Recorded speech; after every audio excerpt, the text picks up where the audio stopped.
But what do people do when they lose their pension? Well, the main thing that they need to do right now is start looking at their pensions instead of expecting that they're just going to be there miraculously. They really need to start looking. Hello, Robert Kiyosaki, the Rich Dad Radio Show. I'm broadcasting from Phoenix, Arizona, where it's either heaven or hell, and right now it's heaven. It's why people live here.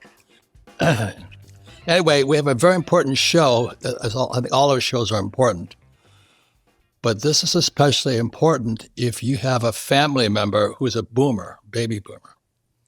And I forgot the years they were born between, but there's millions of them. And especially so if they have a pension.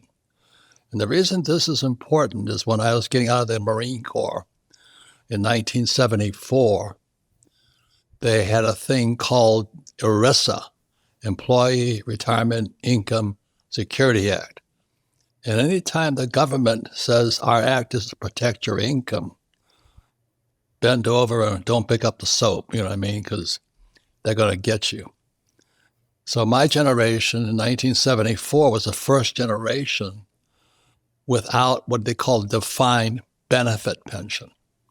Defined benefit means you were guaranteed a pension no matter what. When ERISA kicked in 74, it shifted to defined contribution. And I remember coming out of the Marine Corps, I was looking for a job in Hawaii. I was stationed in Hawaii, my last station I flew out of. And I go to downtown Honolulu, and every school teacher, I go to these meetings about the new profession called financial planners. And I say, you too can be a financial planner. I'm going, I'm going to go check this out. So I go and I sit on these meetings for people who want to be financial planners because the shift went from defined benefit to defined contribution. So your contribution would depend upon what this financial planner advised you. Your 401k or IRAs in America, RRSP in Canada, superannuation in Japan, I think, and anyway, stuff like that. So everybody around the world, the boomers, the biggest generation in history, is now at the point where those pensions are due. Very important subject because it's going to affect a lot of people. So as a friend of mine, Ted Siedle, he's a pension forensics expert. He wrote this book here. It's called Who Stole My Pension? And so there's a lot of boomers my age who are going to wake up and said, I don't have a pension. I'm now too old to work. And you're out of time. So that's one of the reasons I founded the Rich Dad Company is we have no financial education. And so people, I don't need a pension. I invest for myself. I have what we call a family office. I don't need a financial planner. I have advisors. But anyway, I was a pilot, and most of my friends became pilots for the airlines. And they're all happy because they had job security, they had pensions. And guess what? Voila, their pensions disappeared. So here they are. They're now about 65 years old, and they have no pension. And so that's why it's kind of personal to my classmates and my fellow pilots. We flew in the Marine Corps. They were still working, and then they had no pensions. So that's why Ted Siedle and I co-authored this book here, Who Stole My Pension? Because Ted is the number one forensics expert. He goes after the pensions and how they steal your wealth because they've been of thieves. Most financial planners are nice people, but I wouldn't let them lead me to the toilet. I really have no respect for them because they're going to put me in stocks, bonds, mutual funds, and ETFs, and I don't do those things. You can do what you want. I don't give financial advice, but I'd rather handle my own pension. Thank you, my own retirement. So I retired years ago without a pension, and I did it with real estate and investments. So Ted, welcome to the program. It's been nice working with you all these years, but that old saying, cheer up, it could get worse. we all cheered up. And a lot of these guys in these pensions, like CalPERS, California personnel and all that stuff, they're smelling the coffee right now, right? Yeah, they certainly are. And I've just been hired a few months ago to do a forensic investigation of CalPERS, which is nearly $600 billion. Um, Between CalPERS and CalSTRS, which is the state teachers pension, you're talking about $1 trillion. And so if that money is being mismanaged, um, that's like, a global, a sovereign country. I mean, that's $1 trillion there in those pensions. So I was hired recently to do a forensic investigation of CalPERS on behalf of the State Retiree Association, RPEA. And that's what I've been doing. And it's for the last few months. And it's been in NBC News and on in the Financial Times and all over the country. They've been even internationally writing about this investigation because CalPERS is the largest. So, and you've also been awarded the biggest reward for taking it to these pension crooks.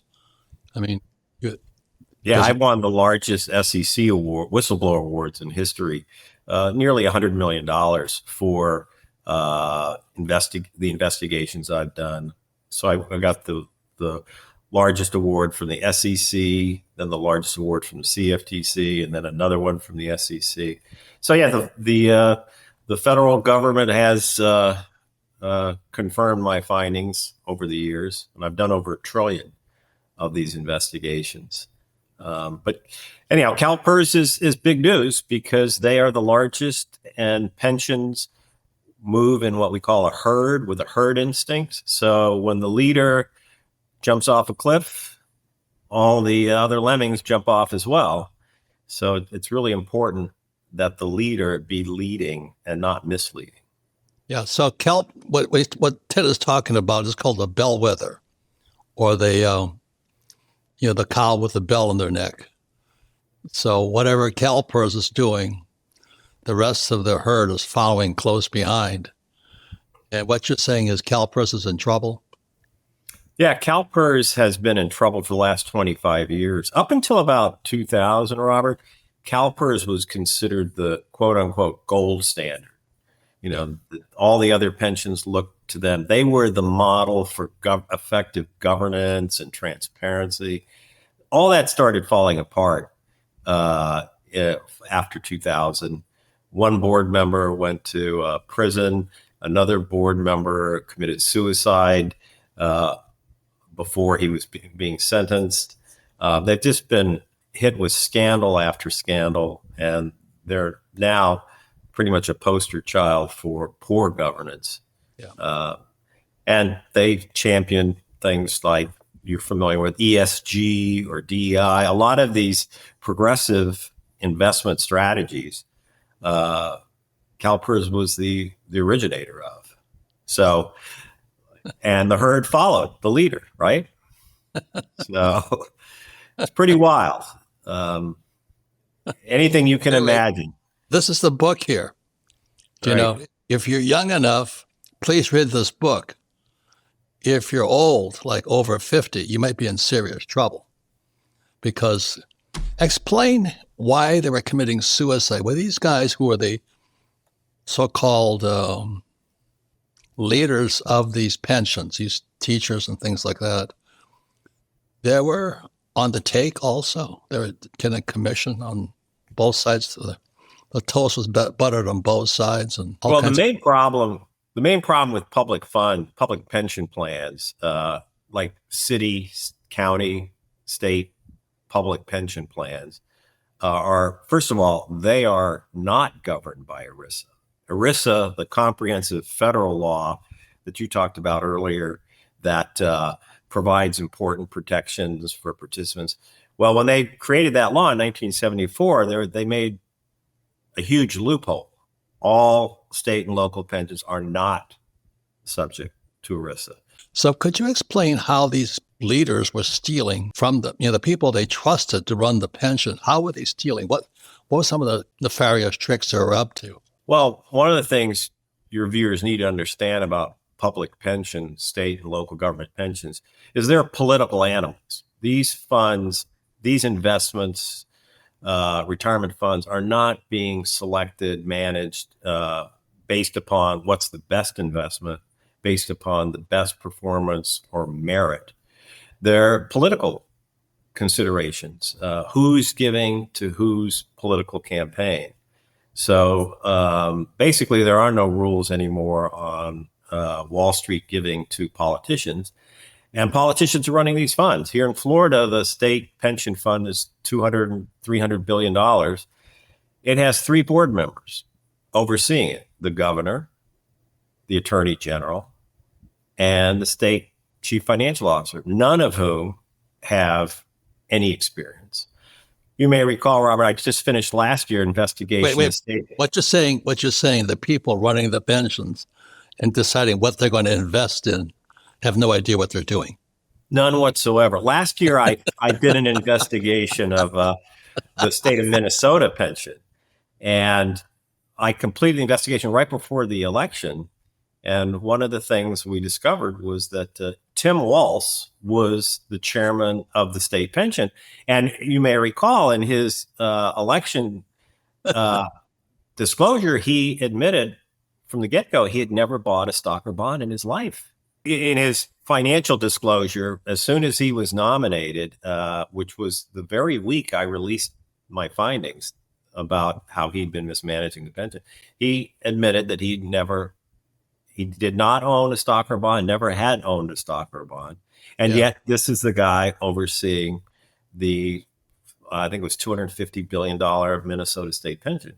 Same here in Florida. We have Ron DeSantis, doesn't know anything about investing stocks or bonds. I think he had a net worth of a couple $100,000 before he got a book deal. But, and in California, it's the same thing. You've got elected officials who need campaign contributions to fund their political campaigns. And what's the biggest contract, most lucrative contract a state can hand out? A money management contract. Yeah. Can be worth billions. The reason I'm cracking up is in my family, they still can't get that mantra out of their head. Now, you go to school, but you get a good, safe job with the government because the government has a pension. And what Ted is saying, what I'm saying in this book here, you're up the river, without a paddle. And that's what's going to happen right now. It's happening all over the world. So we come back. Ted, I shouldn't be cracking up, but I think it's absurdly stupid that my family go to school so you can get a good government job. Or my father was happy I could have flown for the airlines because I would have got a good pension. They're gone. We'll be right back with Ted Siedle. For years, I warned our money is fake, our debt is out of control, and the middle class would get crushed. They laughed.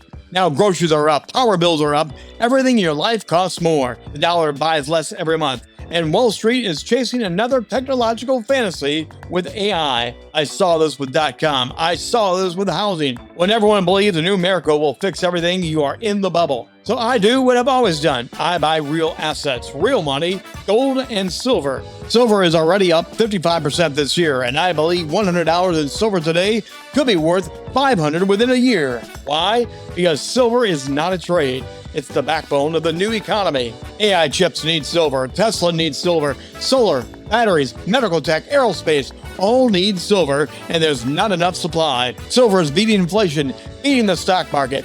Most people will wait for permission. They always do, and they will always miss it. If you want to learn how to add real silver to your IRA or 401k, legally and tax-free before the next move, text silver to 24999 right now and get your free Rich Dad Silver Guide.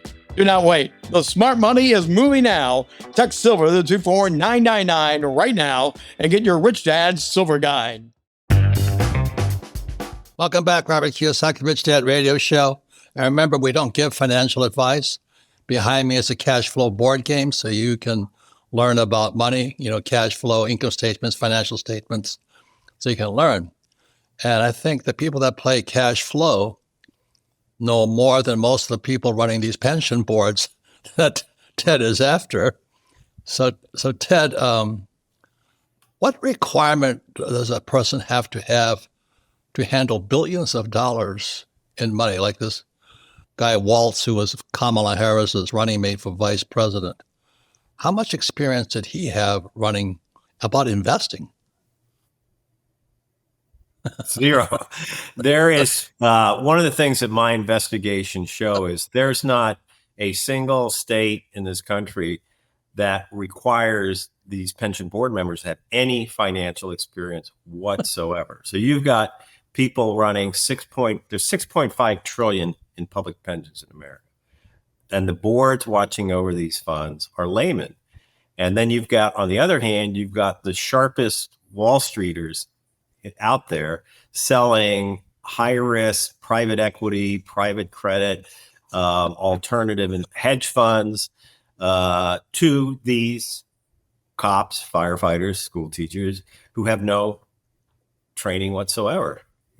That's why Wall Street calls public pensions the quote unquote dumbest investors in the room. And they are. They don't know what the hell they're doing. And there are no requirements anywhere. So this California CalPERS investigation, I'm very excited about for a couple of reasons. One is that two former board members are part of the group that hired me. So I've got their decades of insight into how the board operates from behind the scenes. The other thing that you'll appreciate is I also, from the get-go, there's a documentary filmmaker who's been filming the investigation. So I'm very excited that the film will get out to people. People watch the film who maybe won't read a 150-page forensic report. What film is this? It's a documentary film, but by a fellow named Doug Orchard. The trailer will be out next week, but I can't tell you anything more. It's his film, so the name was tentatively Broken Promises, Stolen Pensions.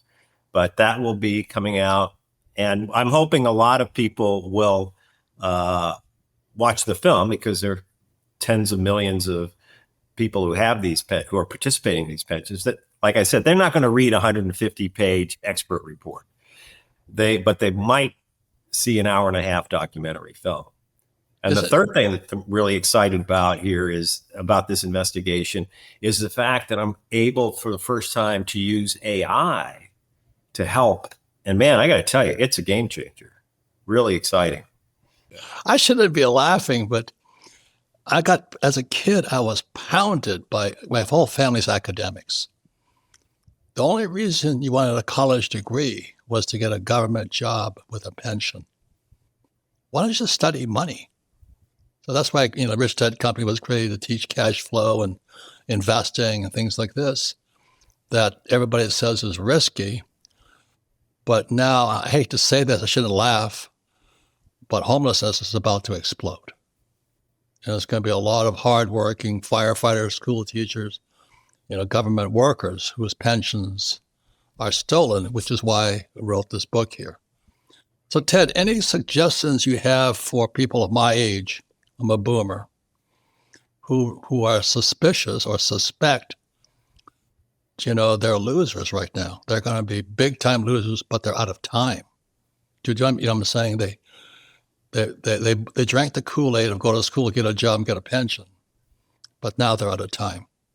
When you investigate these pensions that are stolen and looted and robbed by incompetence, what do the pensioners do? I mean, how do they survive? I know my pilot friends had to get other jobs. At least people would hire them for a certain time.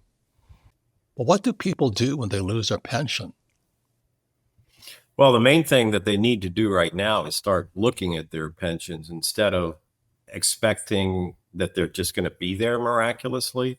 They really need to start looking. And the first thing they'll encounter is all these state pensions are subject to State Freedom of Information Act laws. State pensions are supposed to be the most transparent of all pensions, far more transparent than corporate pensions because of these State Freedom of Information Act laws. And the first thing that pensioners are going to discover when they start looking start asking for questions is that none of these pensions is following transparency law, Freedom of Information Act laws. They will shut you down. I've done over 1 trillion in these investigations. Never once, Robert, in the last 13 years has a single pension given me the documents they're required to give me under law. I note it in every one of my reports, and life goes on. They just refuse to give you the information, and they're more secretive now than they ever. So Ted, we understand that these guys with pensions, and the reason I shouldn't laugh, but when I was in high school, my poor dad was head of the teachers union, Hawaii State Teachers Association, HSTA, and he would have meetings with all these school teachers in there. And you think the Hawaii State Teachers Association, we're talking about education. They don't. They talked about pensions and pay raises. They didn't give a crap about the kids. And now, I hate to say I have 2 sisters and 1 brother. I don't know if they have a pension. I retired years and years and years ago. I didn't need a pension. But that was my rich dad saying to me, he says, you better, because of arrest in 74, I was getting out of the Marine Corps. He says, you better start CYA, cover your ass right now. So that's why, I wrote Rich Dad, Poor Dad, Create the Cash Flow board game so people can save themselves. So what happens to these people whose pensions are gone?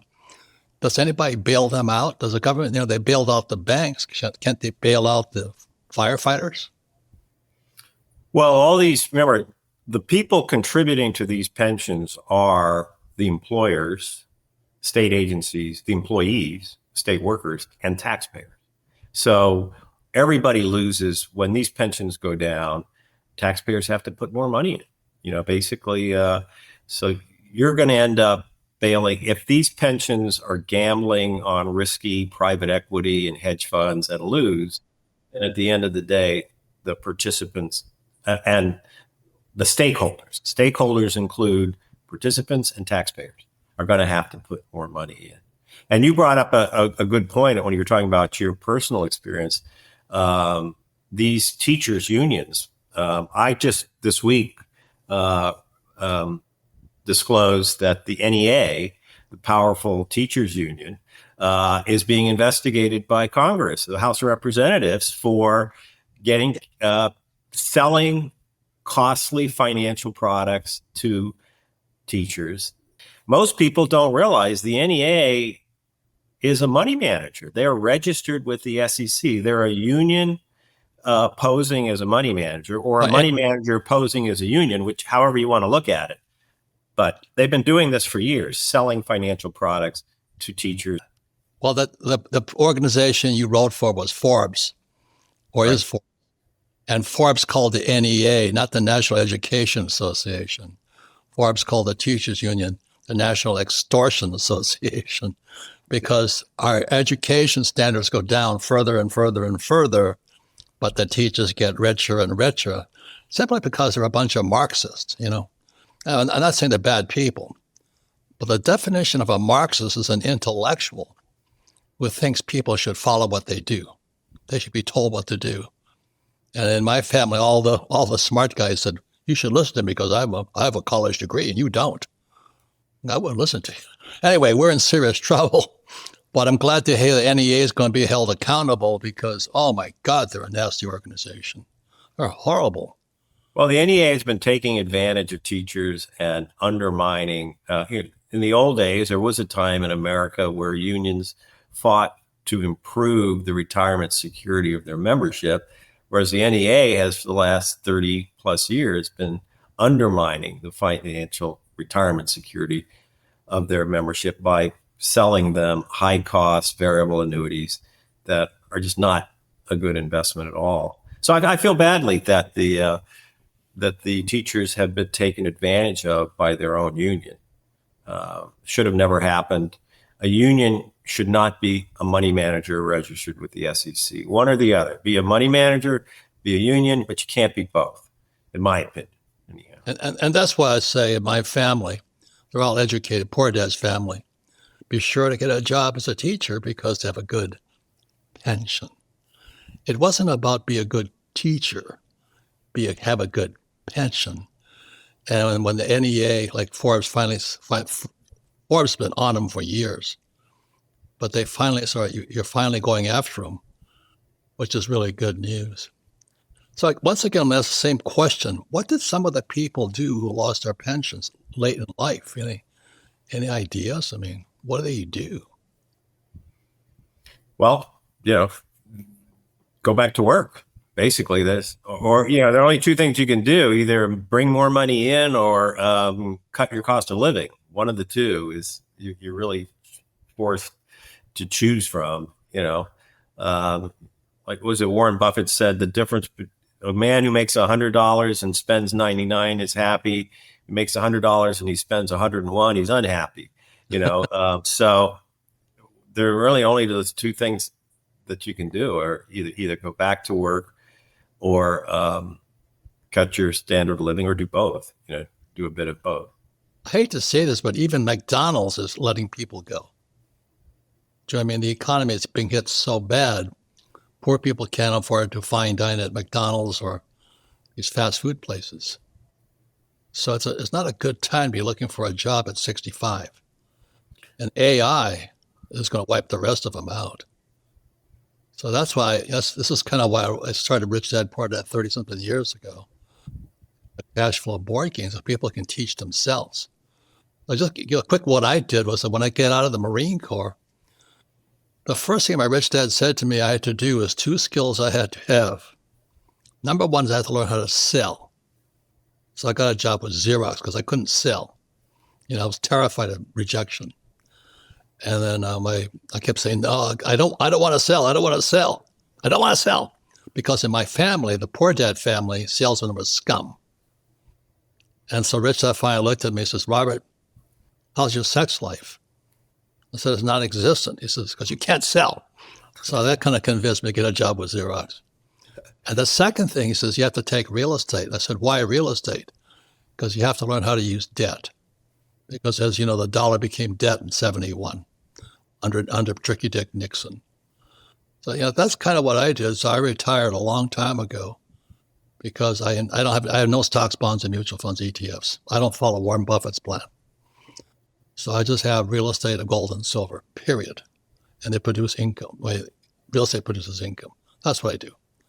Well, it's really amazing to me. I believe that everybody, young person, should get involved in sales, because we're all involved in sales, whether we know it or not.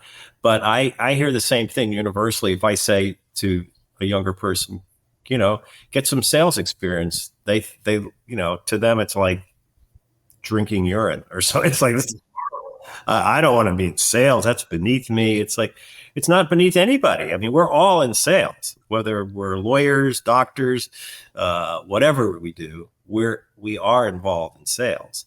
Well, I would encourage anybody to get involved in sales. That's the best entree to becoming an entrepreneur. Again, this is our book, Who Stole My Pension? It's not a funny subject, but I kind of find it entertaining right now that it's going to get worse. That's the problem. And homelessness will spread simply because these hardworking people have no financial education. And Ted knows that the leaders of their pensions, a lot of them are on the take, right, Ted? I mean, they got bonuses from the people they bought securities from.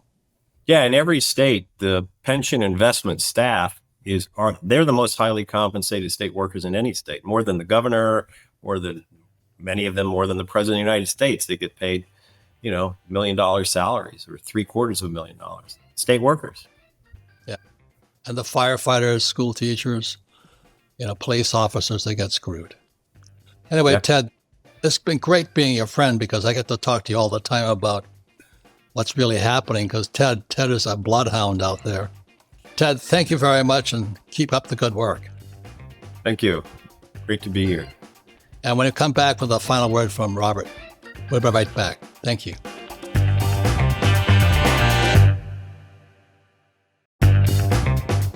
Welcome back. I want to thank my friend and co-author Ted Siedle for this book here.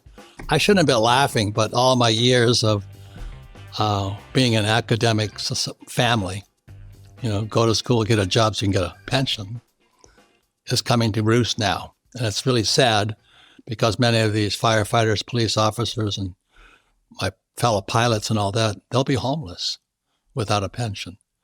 So please take care of yourself. That's why Rich Dad was created. That's why the board game cash flow sits behind me, is that if you educate yourself, you might have a better chance of success into the future and a happier retirement. So thank you for being a fan of Rich Dad. Thanks.